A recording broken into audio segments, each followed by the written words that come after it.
ধাপে ৬০ উপজেলায় ভোট গ্রহণ শেষে চলছে গণনা। এবারও ভোটার উপস্থিতি কম। বেলা ১২টা পর্যন্ত ভোট পড়েছে ১৭.৩১%, জানালো হিসি। মাদারীপুরে স্ত্রী ও ৪ কোম্পানির নামে ২৭০ বিঘা জমি কেনেন বেনজির। বেশিরভাগই দখল, মুখ খুললেই থানায় চলে নির্যাতন।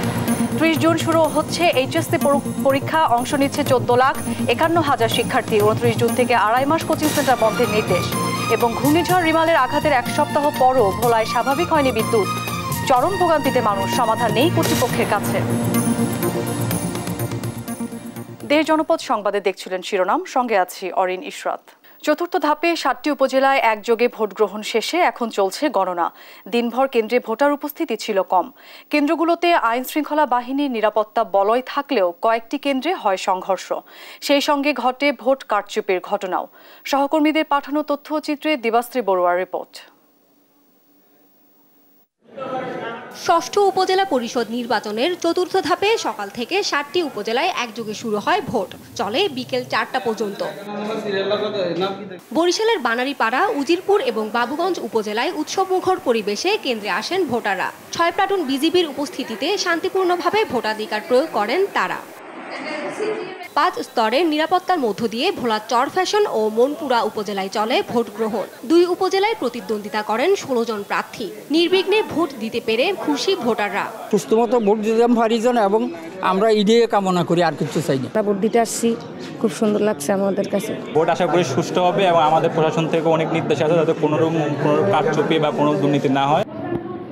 এদিন সকাল থেকে যশোর সদর উপজেলা নির্বাচনে ভোটার উপস্থিতি ছিল কম।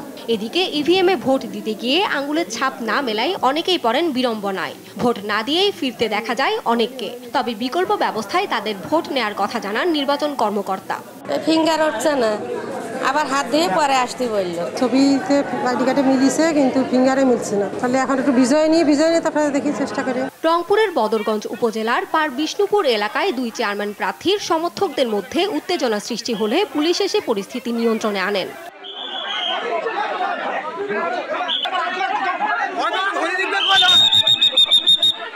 রাজশাহীর চরঘাটে 2টি কেন্দ্রের বাইরে চেয়ারম্যান প্রার্থীর সমর্থকদের মধ্যে হাতাহাতির ঘটনা ঘটে।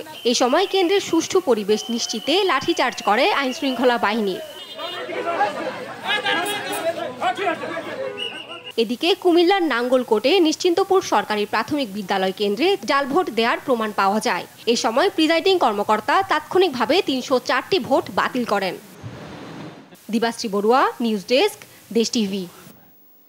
চতুর্থ ধাপের নির্বাচনে বেলা ১২টা পর্যন্ত ভোট পড়েছে ১৭.৩১%, জানালেন নির্বাচন কমিশন সচিব শফিউল আজিম। দুপুরে নির্বাচন ভবনে তিনি গণমাধ্যমকে জানান, ৬০ উপজেলার ৫,১৪৪টি ভোট কেন্দ্রের মধ্যে ৩,৪২৩টি কেন্দ্র থেকে প্রাপ্ত তথ্য বিশ্লেষণ করে এ তথ্য পাওয়া গেছে। এই পর্যন্ত আমরা যে তথ্য পেয়েছি, আমাদের কাছে যে তথ্য আছে, আমাদের সকাল থেকেই শান্তিপূর্ণভাবে এবং খুবই সুষ্ঠুভাবে মানুষ স্বতঃস্ফূর্তভাবে আমাদের এই নির্বাচনে মানুষ অংশগ্রহণ করেছে। আমাদের পাওয়া তথ্য অনুযায়ী আজকে 12টা পর্যন্ত আপনার ভোট প্রদানের হার হলো আপনার 17.31, যেটি আমি আবারও রিপিট করছি, এটি আমাদের এই 12টা পর্যন্ত যে রেজাল্ট ছিল। আপনারা জানেন এই 7টি উপজেলার মধ্যে আমাদের 6টিতে ইভিএম এর সাহায্যে আমরা ভোট দিচ্ছি, বাকিগুলো আমাদের সনাতন পদ্ধতিতেই হচ্ছে। চলছে চতুর্থ ধাপের নির্বাচনের ভোট গণনা।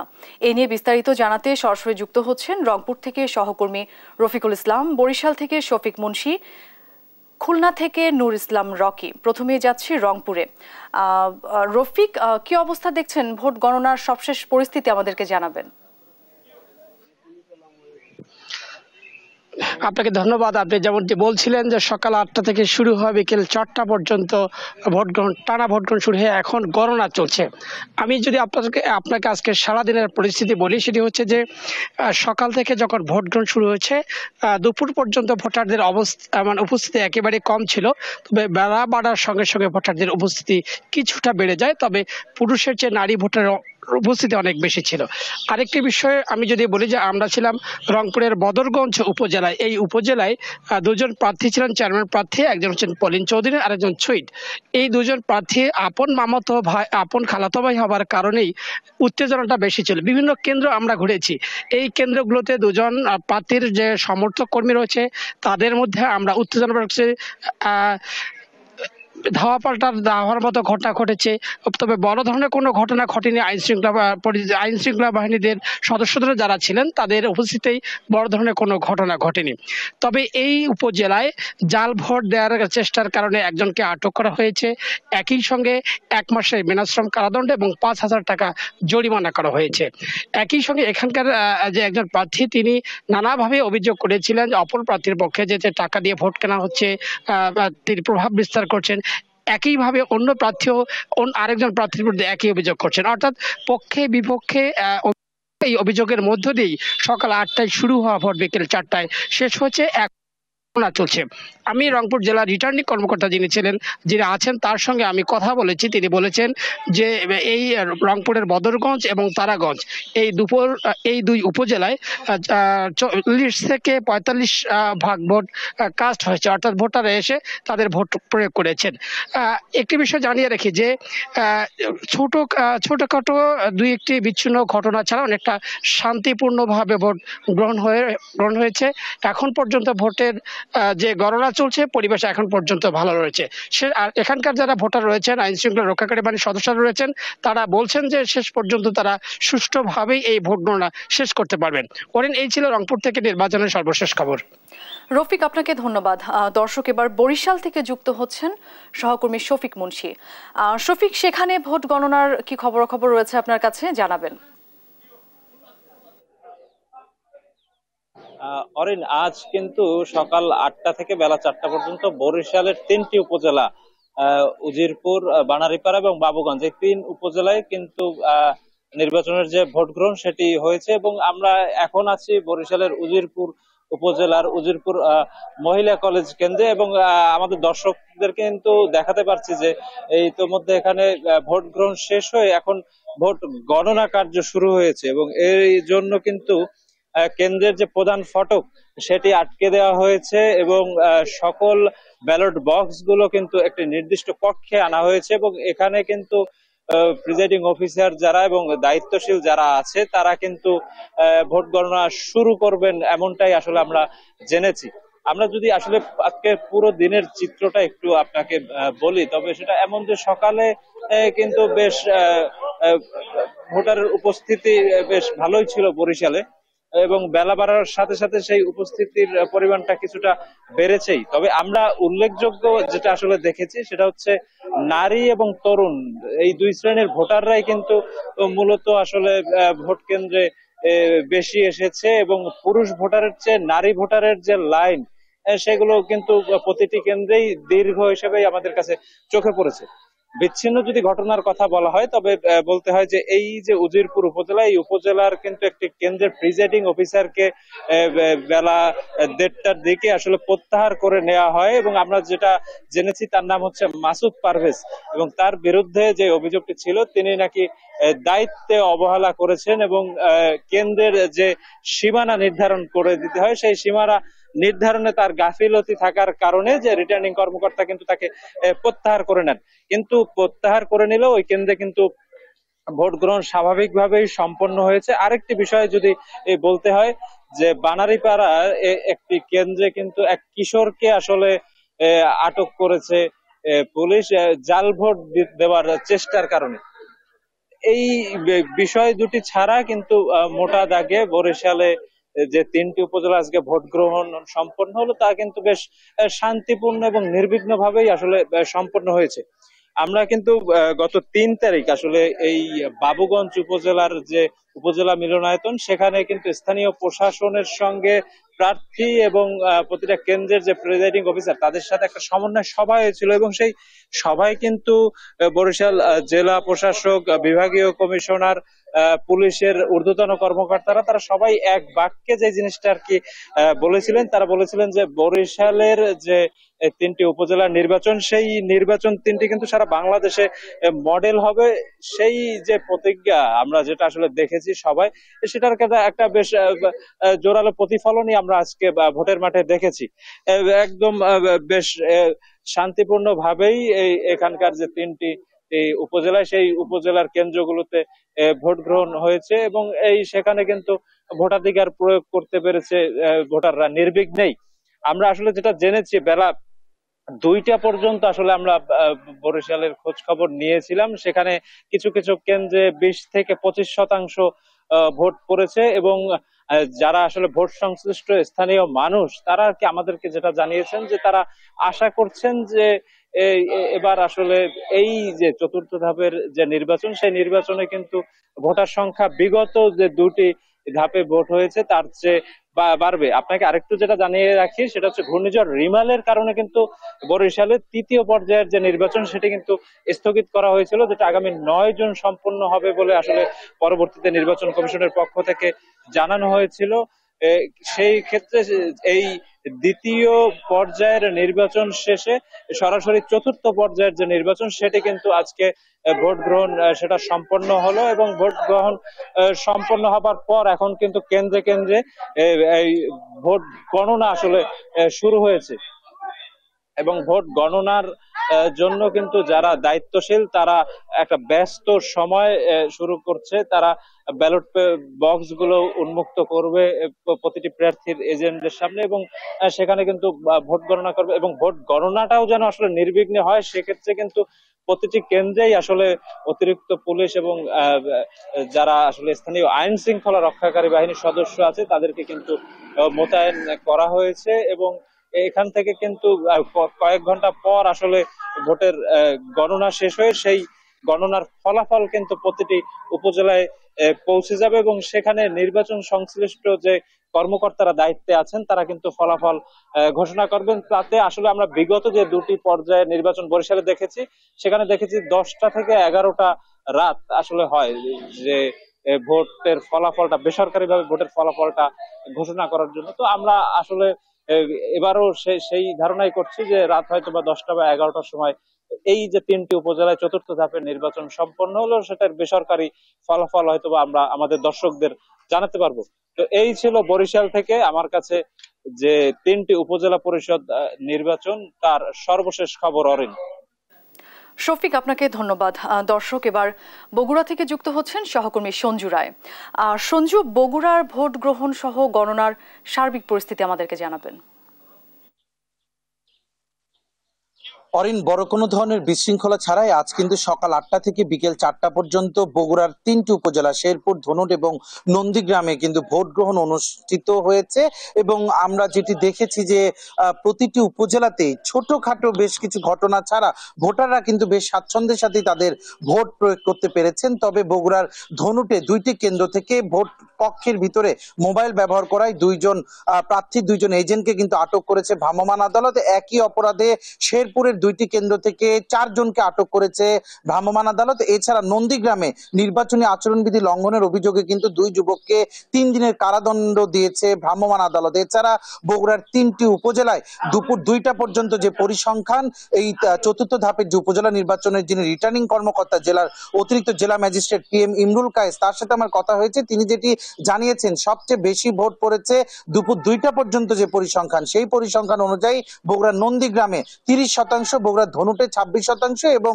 সবচেয়ে কম ভোট পড়েছে শেরপুরে 18%। এবং আমি যে কেন্দ্রে এখন দাঁড়িয়ে আছি ধনুট সরকারি ডিগ্রি কলেজে, এইখানে কিন্তু আমরা দেখেছি সকাল থেকে ভোটারের উপস্থিতি বেশ ইতিবাচক ছিল। দুপুর 2টা পর্যন্ত এখানে কিন্তু প্রায় 41% ভোট কাস্ট হয়েছে, যা বিকেল 4টা পর্যন্ত 50%-এর বেশি হওয়ার কথা। যদিও সেই পরিসংখ্যান কিন্তু আমরা এখনো জানতে পারিনি। ভোট গ্রহণ কিন্তু আনুষ্ঠানিকভাবে এই 1 মিনিট আগে শেষ হয়েছে, যেহেতু ভোট কেন্দ্রে ছিল এবং এখন যারা ভোট সংশ্লিষ্ট যারা রয়েছে তারা এখন ভোট গণনার যে প্রক্রিয়া সেই প্রক্রিয়া কিন্তু তারা শুরু করতে যাচ্ছে। আমরা একটু সরাসরি কথা বলবো এই কেন্দ্রের প্রিজাইডিং কর্মকর্তা, তার কাছ থেকে একটু জানবো যে আসলে দিনভর কেমন ছিল ভোট গ্রহণের সার্বিক প্রক্রিয়া এবং এখন তারা কি করছেন। জি, আমি মোহাম্মদ আব্দুল সালাম আজাদ, প্রিজাইডিং অফিসার, দুল সরকারি ডিগ্রি কলেজ, 27 নম্বর কেন্দ্র। সকাল থেকে ভোটারদের উপস্থিতি খুব সন্তোষজনক ছিল। বিশেষ করে আমাদের বলা চলে যে 12টা থেকে 2টা পর্যন্ত এই সময় ভোটারের উপস্থিতিটা একটু বেশি ছিল। তাছাড়া আমার যে পর্যন্ত আমি রিপোর্ট প্রদান করেছি দুপুর 2টা পর্যন্ত এখানে 41% ভোট পড়েছে। আমি আশা করতেছি 50% এক্সিট করার সম্ভাবনা আছে। নির্বাচনী পরিবেশ কেমন ছিল? সারাদিন আইন শৃঙ্খলার কোনো ঝুঁকি আপনার কাছে মনে হয়েছে কিনা? আইন শৃঙ্খলার কোনো ঝুঁকি মনে হয় না, পরিবেশেরও কোনো ঝুঁকি আমার কাছে মনে হয় না।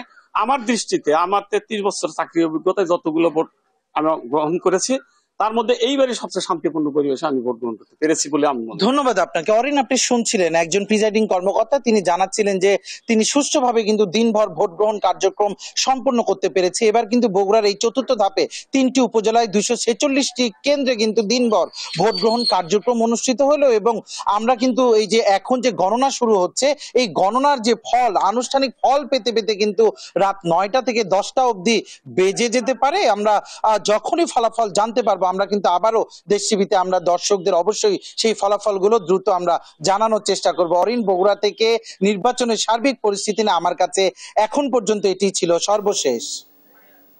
সঞ্জু, আপনাকে ধন্যবাদ। দর্শক, এবার খুলনা থেকে যুক্ত হবেন সহকর্মী নূর ইসলাম রকি। রকি, ভোট গণনার সবশেষ পরিস্থিতি কেমন দেখছেন জানাবেন।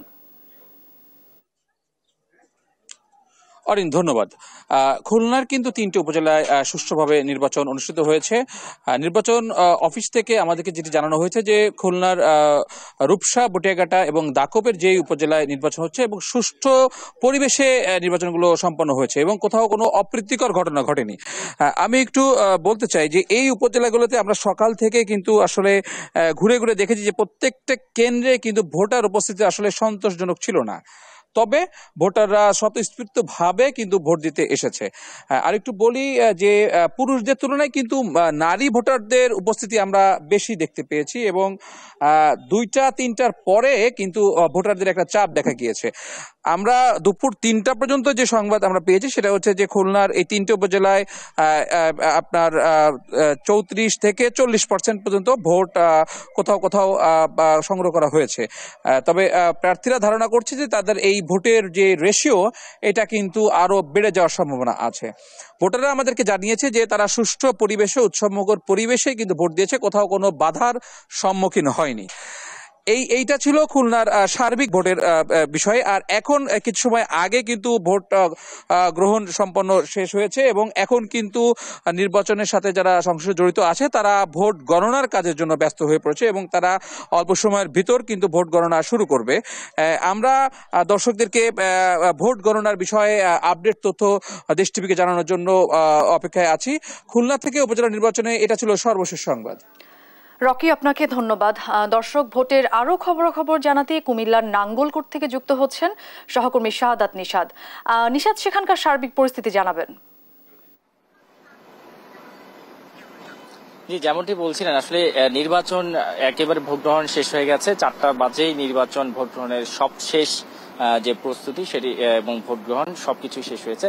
এখন আসলে গণনার পালা এবং আনুষ্ঠানিকভাবে কে হচ্ছেন আগামীতে যে নির্বাচনের চেয়ারম্যানটা কারা হবেন সেটি কিন্তু দেখার অপেক্ষা। তো সেই প্রেক্ষিতে কিন্তু সারা দেশে 60টি উপজেলা নির্বাচন অনুষ্ঠিত হচ্ছে এবং সেই 60টি উপজেলায় কিন্তু আমরা দেখেছি অনেক ঘাত প্রতিঘাত কিংবা কোনো জায়গায় সংঘর্ষের ঘটনা এবং কোনো জায়গায় নিরবিচ্ছিন্নভাবে কিন্তু নির্বাচন অনেকটা সম্পন্ন হয়েছে। আমরা আছি কুমিল্লার নাঙ্গলকোটে, আমরা সেখানেও দেখেছি 2-1টি বিচ্ছিন্ন ঘটনা ঘটেছে এবং সেক্ষেত্রে একটি কেন্দ্রের ভোট গ্রহণ স্থগিত করা হয়েছে এবং একই সাথে কয়েকটি অভিযোগও ছিল প্রার্থীদের জোরপূর্বক ভোট গ্রহণ, এমনও কয়েকজন মহিলা যাদের থেকে আমরা অভিযোগ পেয়েছি। পরবর্তীতে যদিও সেখানে আইন শৃঙ্খলা বাহিনীর তৎপরতায় সেটি কিন্তু অনেকটা সমাধান হয়েছে, তবে বড় কোনো অপ্রীতিকর ঘটনা আমরা এখানে দেখতে পাইনি।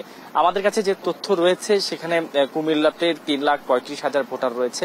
সেই ভোটারের প্রেক্ষিতে আমরা দেখেছি এখানে সর্বমোট যে কয়টি কেন্দ্রের ফলাফল এসেছে আমাদের কাছে 56টি কেন্দ্রের ফলাফল এখন পর্যন্ত হাতে এসে পৌঁছেছে এবং সেই তথ্য অনুযায়ী 35% ভোট কিন্তু পড়েছে এবং এর আগে দুপুর 2টা পর্যন্ত যে ফলাফল সেখানে পুরো 114টি কেন্দ্রে নির্বাচন অনুষ্ঠিত হয়েছে। 114টি কেন্দ্রের যে ফলাফল সেই ফলাফল অনুযায়ী 31% ভোট ছিল, অর্থাৎ সেই পার্থক্যের হারে কিন্তু দেখা যাচ্ছে 2টার পরে কিন্তু একেবারে ভোটার উপস্থিতি খুব কম ছিল। অর্থাৎ সবকিছু মিলিয়ে বলা যায় তুলনামূলক হারে অন্যান্য কেন্দ্রগুলোর চেয়ে অন্যান্যবার যে নির্বাচন উপজেলা প্রথম দ্বিতীয় এবং তৃতীয় ধাপে যে উপজেলা নির্বাচন অনুষ্ঠিত হয়েছে সেখানে আমরা দেখেছি নির্বাচনে উপস্থিতির হার অনেকটা কম ছিল এবং তার প্রেক্ষিতে আমরা চতুর্থ ধাপে কিন্তু কুমিল্লা নাঙ্গলকোটে দেখেছি নির্বাচনে যে উপস্থিতির হার ভোটার উপস্থিতির হার তুলনামূলকভাবে কম ছিল। অর্থাৎ যে 3.5 লাখ ভোটার সেক্ষেত্রে কিন্তু মাত্র 31 থেকে 35% গিয়েছে, তো সেটি তুলনামূলক হারে অনেকটা কম। তবে এটি নিয়েও অনেক আশাবাদী, যেহেতু এখনো অনেকগুলো কেন্দ্রের ফলাফল এখনো আসেনি আমাদের হাতে, হয়তো ভোটের যে হার সেটি আরো বাড়তে পারে বলে আশা করা যাচ্ছে। আমরা এখানকার যে বিভিন্ন প্রিজাইডিং অফিসাররা আছেন তাদের সাথে কথা বলে যেটি জেনেছি এই ভোটের হার তারা প্রত্যাশা করছেন 40% বেশি হতে পারে বলে তারা প্রত্যাশা করছেন এবং একই সাথে এখানে যে মূল লড়াই 3 প্রার্থীর মধ্যে ছিল এবং 3 জন প্রার্থী কিন্তু এখানে আমরা দেখেছি তাদের মধ্যে একে অপরের পাল্টাপাল্টি অভিযোগ এবং কেন্দ্র বা মাঠ ছাড়ার মধ্যে কাউকে আমরা দেখিনি। প্রত্যেকেই আসলে একেবারে 4টা পর্যন্ত কিন্তু মাঠে ছিল এবং তারা কিন্তু তাদের নির্বাচনের যে দিক সেই দিক থেকে কিন্তু অবস্থানে ছিল। তো এই ছিল কুমিল্লা থেকে আমার কাছে নির্বাচনের সবশেষ খবর। আমরা অপেক্ষা করছি ফলাফলের জন্য। নিশাদ, আপনাকে ধন্যবাদ। দর্শক, চতুর্থ ধাপের নির্বাচনের ভোট গণনার খবরাখবর জানাচ্ছিলেন আমাদের সহকর্মীরা। যাচ্ছি অন্য প্রসঙ্গে। কেবল মাদারীপুরেই স্ত্রী ও 4 কোম্পানির নামে 270 বিঘা জমি কেনেন পুলিশের সাবেক মহাপরিদর্শক বেনজির আহমেদ। কাউকে ভয়ভীতি দেখিয়ে কারো কাছ থেকে জোরপূর্বক বালু ফেলে আবার কারো জমির মাটি কেটে নিয়ে কৃষকদের বাধ্য করেন জমি বিক্রিতে। এ নিয়ে কেউ মুখ খুললেই থানায় ধরে নিয়ে নির্যাতন চালাতো বেনজির বাহিনী। সহকর্মী শিবশঙ্কর রবিদাসের পাঠানো তথ্য ছবিতে আপন উপর রিপোর্ট। মাদারীপুরের রাজৈর উপজেলার কদমবাড়ি ইউনিয়নের প্রত্যন্ত এলাকা সাতপার ডুমুরিয়া মৌজা। এ গ্রামের সন্তোষ হাজরা প্রায় 100% আবাদি জমি বাধ্য হয়ে বিক্রি করেন বেনজিরের প্রকল্পের জন্য। আমরা ভাবছি যে পাশ দিয়ে এই জমি রাখা আমাদের জন্য নিরাপদ না, যে সব মূল্য ওই জায়গায় লেখা আছে কাগজপত্রে সেরকম মূল্য আমরা পাইনি। আমি দেখছি অনেক দাম ধরা ওখানে জমি। এমনি ভাবে মাদারীপুর ও গোপালগঞ্জের অনেকের জমি স্ত্রী জিশান মির্জার নামে বাগিয়ে নেন পুলিশের সাবেক মহাপরিদর্শক বেনজির আহমেদ। ভূমি মালিকদের দেয়া হয়নি ন্যায্য দামও। কারো কারো জমি তো বাগিয়েছেন টাকা ছাড়াই। স্ত্রী জিশান মির্জাকে চেয়ারম্যান দেখিয়ে Savanna farm product, Savanna natural park limited, Savanna resort and private limited এবং সাভানা এগ্রো লিমিটেড নামে 4টি কোম্পানির জন্য এভাবেই দখল করেন 270 বিঘা জমি। জমি না দিলে তোমার জমি যে মাঝখানে পড়ছে এটা আমরা নিয়ে নেবো, হ্যান তেন মানে বিভিন্ন ধরনের কথা বলে। এই জন্য এই জমিগুলো মানুষের দিয়ে দেওয়া লাগছে। মানে একবার হুমকি দিছে যে জমি না দেশ তাহলে জমির উপর দিয়ে যাবি কিভাবে, জমি যদি না দেশ তাহলে প্লেন নিয়ে ওই জমির উপর দিয়ে যাবি।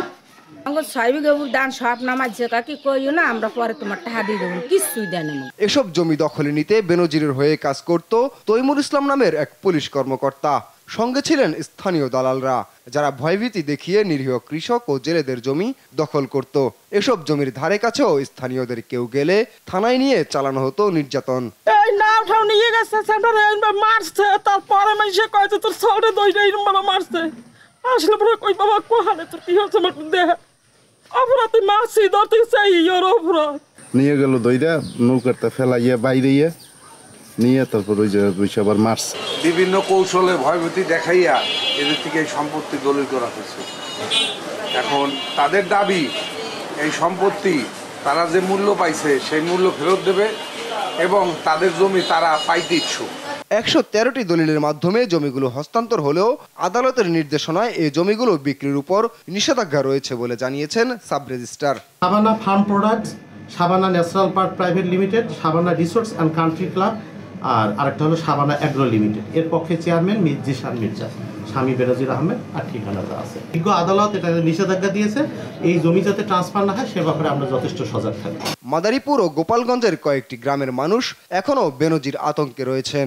ভুক্তভোগী এসব মানুষ দখল হওয়া জমি ফেরত পেতে হস্তক্ষেপ চান সরকারের।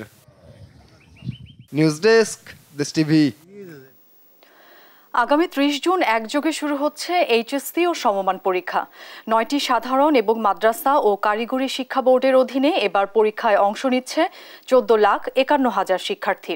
পরীক্ষায় প্রশ্নপত্র ফাঁস কিংবা উত্তর সরবরাহে কেউ জড়িত হলে কঠোর ব্যবস্থা নেওয়ার হুঁশিয়ারি দেন শিক্ষামন্ত্রী মহিবুল হাসান চৌধুরী।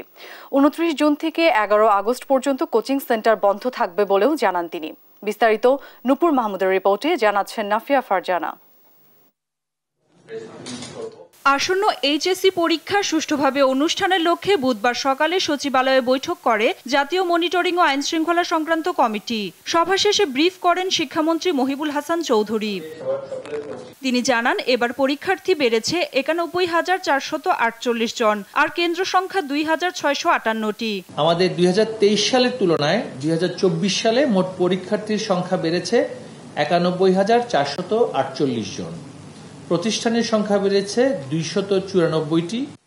প্রশ্নফাঁস রোধ এবং সামাজিক যোগাযোগ মাধ্যমে এ নিয়ে গুজব ঠেকাতে আইন শৃঙ্খলা বাহিনী তৎপর রয়েছে জানিয়ে তিনি বলেন, কোনো অভিযোগ পেলে কঠোর ব্যবস্থা নেওয়া হবে। আসন্ন এইচএসসি সমমান পরীক্ষায় প্রশ্নপত্র ফাঁসের গুজব মুক্ত এবং নকল মুক্ত পরিবেশে সুষ্ঠু সুন্দরভাবে অনুষ্ঠানের লক্ষ্যে 29 জুন 2024 হতে 11 আগস্ট 2024 তারিখ পর্যন্ত সকল কোচিং সেন্টার বন্ধ থাকবে। কেন্দ্র কর্মকর্তা ছাড়া কেউ মোবাইল ফোন ব্যবহার করতে পারবেন না। পরীক্ষা সংশ্লিষ্ট ব্যক্তি ছাড়া কেউ কেন্দ্রে প্রবেশ করতে পারবে না। 29 জুন থেকে 11 আগস্ট পর্যন্ত কোচিং সেন্টার বন্ধ থাকবে বলেও জানান শিক্ষামন্ত্রী। ভারপ্রাপ্ত কর্মকর্তা ব্যতীত অন্য কেউ মোবাইল ফোন, ইলেকট্রনিক ডিভাইস নিয়ে কেন্দ্রে প্রবেশ করতে পারবেন না। শুধুমাত্র ভারপ্রাপ্ত কর্মকর্তা মোবাইল ফোন ব্যবহার করতে পারবেন, তবে ছবি তোলা যায় না এমন মোবাইল ফোন। দেশে কোনো এলাকায় বন্যা দেখা দিলে সেখানে পরীক্ষা নেওয়া হবে না বলেও জানান শিক্ষামন্ত্রী। নাফিয়া ফারজানা, দেশ টিভি, ঢাকা। দেখছেন দেশ জনপদ সংবাদ।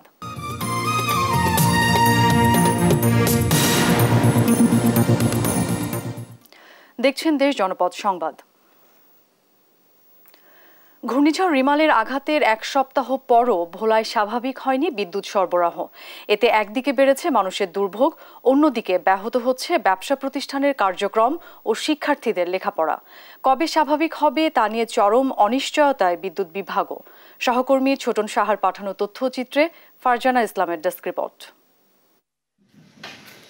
ভোলার উপকূল জুড়ে ঘূর্ণিঝড় রিমাল চালিয়েছে ব্যাপক তাণ্ডব, যার ক্ষতচিহ্ন রয়ে গেছে এখনো। 7 দিন ধরে অন্ধকারে ডুবে আছে ভোলার 5 উপজেলার অন্তত 10 থেকে 15টি গ্রাম। ঝড়ে ঘরবাড়ি বিধ্বস্তের পাশাপাশি বিদ্যুতের খুঁটি ও ট্রান্সফরমার ক্ষতিগ্রস্ত হয়েছে। এতে পুরোপুরি বিচ্ছিন্ন পল্লী বিদ্যুৎ সমিতির আওতায় থাকা বিদ্যুৎ সেবা। তীব্র গরমে বিদ্যুৎ না পেয়ে চরম ভোগান্তিতে স্থানীয়রা। সেই সঙ্গে শিক্ষা প্রতিষ্ঠানের কার্যক্রম ব্যাহত হওয়ার পাশাপাশি নেতিবাচক প্রভাব পড়েছে ব্যবসা বাণিজ্যেও। ঘূর্ণিঝড় হওয়ার পর থেকে আমাকে দিকে কোনো কারেন্ট বিদ্যুৎ আসছে না। ফ্রিজের মাছ মাংস সব ফালাইয়া দিছি, আমরা চলতে খুব কষ্ট পাই, গাড়ি ঘোড়া অটো সাজাতে পারি না, সব বন্ধ। আমাকে ছেলে সন্তান লেখাপড়া করাইতে পারি না, তারপর ঘরে বাতি আলো কিছুই নেই। ময় মুরব্বীরা অনেক কষ্টে আছে, অসুস্থ লোকেরা কষ্টে আছে, ছেলেমেয়েরা পড়ালেখা করতে পারতেছে না। বিদ্যুৎ সেবা সরবরাহ রাখতে চেষ্টা চলছে জানালেও ক্যামেরার সামনে কথা বলতে রাজি হননি পল্লী বিদ্যুৎ সমিতির কোনো কর্মকর্তা। তবে জেলা প্রশাসক বলছেন, দ্রুত বিদ্যুৎ সেবা চালুর বিষয়ে দেওয়া হয়েছে নির্দেশনা। সংশ্লিষ্ট ডিপার্টমেন্টকে ইতিমধ্যেই আমাদের সমন্বয় সভার মাধ্যমেও তাদেরকে সিদ্ধান্ত জানিয়ে দিয়েছি যে দ্রুত জনগণের মাঝে বিদ্যুৎ লাইন সংস্কার করে দ্রুত মানুষের মাঝে বিদ্যুৎ সরবরাহ নিশ্চিত করার জন্য সে অনুযায়ী তারা কাজ করছে। ঘূর্ণিঝড়ে জেলার 6 উপজেলায় পল্লী বিদ্যুৎ সমিতির 42টি ট্রান্সফরমার ও অসংখ্য খুঁটি ক্ষতিগ্রস্ত হয়, যা টাকার অঙ্কে 1,55 লাখ। জেলায় মোট গ্রাহক সংখ্যা 4 লাখের বেশি। নিউজ ডেস্ক, দেশ টিভি। দেখছেন দেশ জনপদ সংবাদ।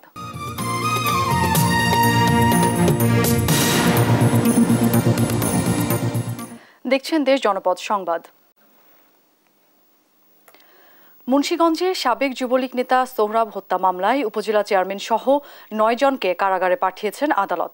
মামলায় উচ্চ আদালতের জামিনের মেয়াদ শেষে বুধবার সকালে জেলা ও দায়রা জজ আদালতে হাজির হয়ে জামিন আবেদন করলে শুনানি শেষে বিচারক কাজী আব্দুল হান্নান তাদের কারাগারে পাঠানোর নির্দেশ দেন। তাদের মধ্যে রয়েছেন টঙ্গীবাড়ি উপজেলার নবনির্বাচিত চেয়ারম্যান আরিফুল ইসলাম হালদার, তার ছোট ভাই কামারখাড়ার ইউপি চেয়ারম্যান লুৎফর রহমান হালদার এবং টঙ্গীবাড়ি উপজেলা আওয়ামী লীগের সাধারণ সম্পাদক কবির হালদার। গেল 8 এপ্রিল টঙ্গীবাড়ি দিঘিরপাড় পুলিশ ফাঁড়ির সামনে সোহরাব খান নামে সাবেক যুবলীগ নেতাকে কুপিয়ে হত্যা করা হয়।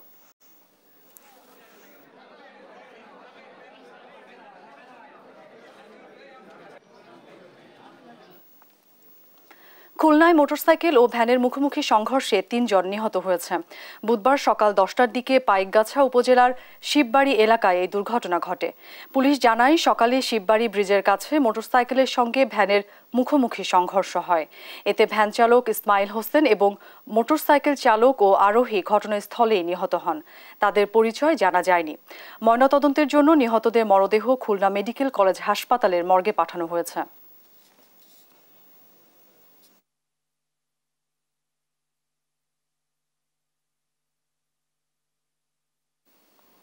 দেখছেন দেশ জনপদ সংবাদ।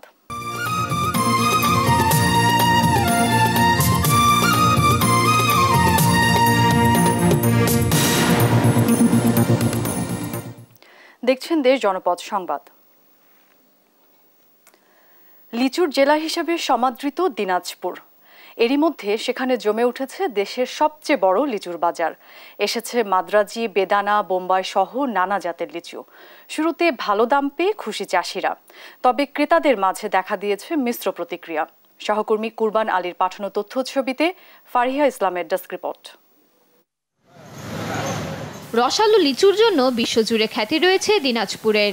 বোম্বাই, চায়না থ্রি, বেদেনা, কাঁঠালি সহ বিভিন্ন জাতের লিচুর উৎপাদন হয় এই জেলায়। এরই মধ্যে শহরের কালীতলা এলাকায় দেশের সবচেয়ে বড় লিচুর বাজার জমে উঠেছে। ভোর থেকে রাত 10টা অবধি সরব থাকছে এ বাজার। ক্রেতাদের আকৃষ্ট করতে দোকানে লিচু সাজিয়ে হাঁকঢাক দিচ্ছেন বিক্রেতারা। তীব্র দাবদাহ ও ঝড়ের কারণে লিচুর ক্ষতি হওয়ায় বাজারে সরবরাহ কম, সে কারণে এবছরে বেড়েছে লিচুর দাম। গেল বছর লিচুর দাম কম থাকায় ক্ষতির মুখোমুখি হয়েছিল লিচু চাষিরা, তবে এবছর ফলন কম হলেও দাম বেশি হওয়ায় খুশি তারা। খুশি আমরা, দাম বাজার বেশি আছে, এই জন্য খুশি। বছরে সেরকম ফলন হয়নি আর অতটা লাভ হয়নি, কিন্তু এবার প্রথম অবস্থায় যে প্রচুর তাপমাত্রার কারণে কিছু লিচু নষ্ট হয়েছে আর কি, এই জন্য এবার লাভটা একটু বেশি হচ্ছে। গত বছরের দাম মানুষের লাগালের মধ্যেই ছিল, এবার কিন্তু লাগালের বাইরেই দাম। এবং গতবারের তুলনায় এবার লিচুর ফলন আল্লাহর রহমতে অনেকটা ভালো। এই ঝড় বৃষ্টির মধ্যে অনেক লিচু ঝরে যাওয়ায় লিচু ফলন কম হওয়ায় এখন বাজারে ডাবল দাম লিচু, সব লিচুর ডাবল দাম। তবে দাম বেশি হওয়ায় ক্রেতাদের মাঝে দেখা দিয়েছে মিশ্র প্রতিক্রিয়া। কম দামের আশায় দোকানে দোকানে ঘুরছেন তারা। বাজার দেখতেছি যেখানে কম পাবো সেই হিসেবে নিব। গত বছরে যে লিচু কিনছি 200 টাকায়, সেই লিচু এখন 400 টাকা। আমি লিচু 500 নিচ্ছি। আশা করা হচ্ছে চলতি বছর এ জেলায় 5000 হেক্টর জমি থেকে প্রায় পাওয়া যাবে 40,000 মেট্রিক টন লিচু। প্রতিদিন 15 থেকে 20 কোটি টাকার লিচু কেনাবেচা হয় এই বাজারে। চলতি বছর জেলায় 400 থেকে 500 কোটি টাকার লিচু বিক্রির প্রত্যাশা সংশ্লিষ্টদের। নিউজ ডেস্ক, দেশ টিভি। কোরবানির ঈদ সামনে রেখে জমে উঠেছে মেহেরপুরের বামন্দি গরুর হাট। এই হাটের সুনাম দেশ জুড়ে। দেশের বিভিন্ন জেলা থেকে ব্যবসায়ীরা আসছেন হাটে। সপ্তাহে 2 দিন এই হাটে প্রায় 3000 গরু কেনাবেচা হয়, যার বাজার মূল্য আনুমানিক 40 থেকে 50 কোটি টাকা। সহকর্মী মীর শিশিরের পাঠানো তথ্যচিত্রে ডেস্ক রিপোর্ট। মেহেরপুর জেলার 100 বছরের ঐতিহ্য বামন্দি পশুর হাট। প্রতিবারের মতো এবারও জমে উঠতে শুরু করেছে হাটটি। মেহেরপুর জেলা ছাড়াও চুয়াডাঙ্গা ও কুষ্টিয়া জেলা থেকেও গরুর খামারিরা পশু নিয়ে আসেন এখানে। অন্যান্য বছরের তুলনায় এবার দাম বেশি হলেও চাহিদা বেশি থাকায় লাভের আশা দেখছেন জেলার বাহির থেকে আসা ব্যাপারীরা। তবে ঢাকার হাটে এসব গরু বিক্রি করে বেশি লাভবান হবেন কিনা তা নিয়েও রয়েছে শঙ্কা। আমরা যে টার্গেট নিয়ে এসেছিলাম সেটা হয় নাই। গত অন্যান্য বছরের থেকে এবছরে 10-15 হাজার টাকা বা 20,000 টাকা গরুর দাম বেশি। 7-8টা গরু কিনবো, সিকিউরিটি ভালো, অ্যাভেলেবেল গরু পাওয়া যায়, আমরা পর্দা পাই আমরা এখান থেকে নিয়ে যাই আরেক জায়গায় বিক্রি করে লাভবান হতে পারি। 3 মণ গরুর দামই প্রায় 1,20,000 বলছে, 15-20 এরকম দাম হয়েছে। ঈদের বাজারে দাম একটু বেশি। খাবারের দাম তুলনায় অনেক মার খেয়ে যাচ্ছে আমরা চাষিরা, ব্যাপারীরা। হাট ইজারাদাররা জানিয়েছেন প্রতি হাটে এখানে 5 থেকে 6 হাজার গরু নিয়ে আসেন বিভিন্ন উপজেলার প্রান্তিক খামারিরা। ছোট কোরবানির গরু বিক্রি হয় 1 লাখ থেকে 1,20,000 টাকা পর্যন্ত, আর বড় গরুগুলো দাম হাঁকানো হয় 2 লাখ থেকে 8 লাখ টাকা। সেই হিসাবে প্রতি হাটে 40 থেকে 50 কোটি টাকার গরু কেনা বেচা হয়। প্রতিটা এরিয়া থেকে এখানে ব্যাপারী আসে এবং এখানে প্রচুর পরিমাণ গরু আমদানি হয়। 3 থেকে 3,500 পর্যন্ত গরু আমদানি হয়, এখন 4,000 পর্যন্ত হবে কুরবানির সময়। এখানে 3 লাখ, 4 লাখ, 5 লাখ, 6 লাখ, 7 লাখ, 8 লাখ টাকা পর্যন্ত গরু একটা গরু বিক্রি হয়। সুযোগ সুবিধা অনেক কিছু হাট মালিক দিয়েছে। গরু আল্লাহর মতো বেচাকেনা খারাপ না, ভালো। বামন্দি পশুর হাট খামারি বান্ধব করতে সেখানে ভেটেরিনারি মেডিকেল টিম সবসময় থাকবে বলে জানান জেলা প্রাণী সম্পদ কর্মকর্তা। প্রতি বছর আমরা কোরবানির সময় হাটে একটা মেডিকেল টিম রাখি। এবারও আমরা প্রত্যেকটা হাটে আমরা চাই যে একটা অন্ততপক্ষে মেডিকেল ভেটেরিনারি টিমের জন্য একটা আলাদা স্টল যেন বরাদ্দ রাখা হয় এবং আমরা সেটা চেষ্টা করব। জেলা প্রাণী সম্পদ বিভাগের হিসাব বলছে এবছর কোরবানির ঈদকে সামনে রেখে মেহেরপুরে প্রস্তুত করা হয়েছে প্রায় 2 লাখ পশু। নিউজ ডেস্ক, দেশ টিভি।